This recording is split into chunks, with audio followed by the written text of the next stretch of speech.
Bonjour à tous. Pour rebondir sur la vidéo que j'ai faite sur la présentation de la méthode permettant de trouver une énergie d'activation et un facteur de fréquence, on va rebondir avec le TD numéro 3 de cinétique et l'exercice 1 qui s'appelle calcul d'une énergie d'activation. Donc on vous donne pour 4 températures différentes, 20, 25, 30 et 35 degrés Celsius, les constantes de vitesse associées à ces températures.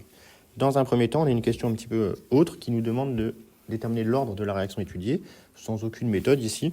On voit que la constante K est en seconde moins 1. Donc, cette unité de K est caractéristique d'une réaction d'ordre 1, comme vous le savez, au vu de ce qu'on a fait ensemble en cours. Donc ici, juste avec l'unité, je peux déduire l'ordre. C'est assez pratique et ça gagne un petit peu de temps. La deuxième question est l'application concrète de la méthode présentée dans la vidéo précédente qui nous demande de déterminer la valeur de l'énergie d'activation et du facteur de fréquence de cette réaction. Donc ici, on va appliquer la méthode de la régression linéaire, puisqu'on a 4 valeurs. On pourrait appliquer l'autre méthode, mais autant utiliser les 4 valeurs. Donc on va tracer ln de k en fonction de 1 sur t. Donc ça, on va le faire à la calculatrice. Donc moi, je l'ai fait de mon côté. Je vais vous montrer mes petites captures d'écran. Donc à la calculatrice, j'ai mis en liste 1 sur t. Attention, T est en Kelvin.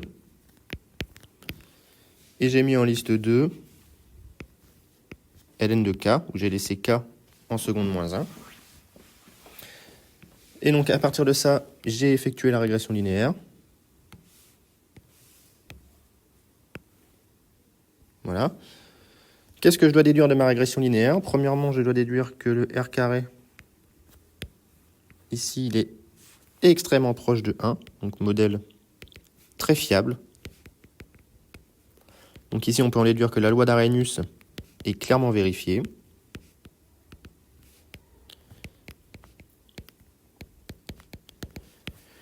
Ça, je le déduis du R carré. Et ensuite, le but de la question est de déterminer l'énergie d'activation et les facteurs de fréquence. Donc on rappelle que l'on a la relation K de T égale à exponentielle de moins l'énergie d'activation sur RT. Donc de manière équivalente, on a que ln de K, pardon, j'ai oublié de mettre le facteur de fréquence, est égal à ln de A moins EA sur RT. Moi, j'ai tracé ln de K en fonction de 1 sur T. Donc, ln de A est l'ordonnée à l'origine. C'est l'équivalent du petit b. Et moins EA sur R, c'est le coefficient directeur. Donc ça, c'est l'équivalent du petit a. Et donc, on a alors le facteur de fréquence A qui est égal à exponentielle B, c'est-à-dire exponentielle de 18,3942,433. Et donc, si on effectue ça à la calculatrice, on trouve 9,7 fois 10 puissance 7. Et l'unité est la même ici que l'unité de K, c'est-à-dire seconde moins 1. Et on a l'énergie d'activation qui est égale à moins R fois le coefficient directeur, qui vaut ici moins 6005. Et si on fait l'application numérique, on trouve 50 kJ mol moins 1.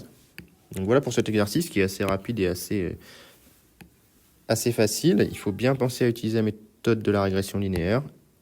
Ne pas se faire piéger sur les unités. Attention, ça c'est le gros piège. Mettez bien la température en Kelvin. Et ensuite, normalement, vous n'avez pas de difficulté pour trouver A et l'énergie d'activation. Donc voilà pour cette vidéo. J'espère que c'était clair.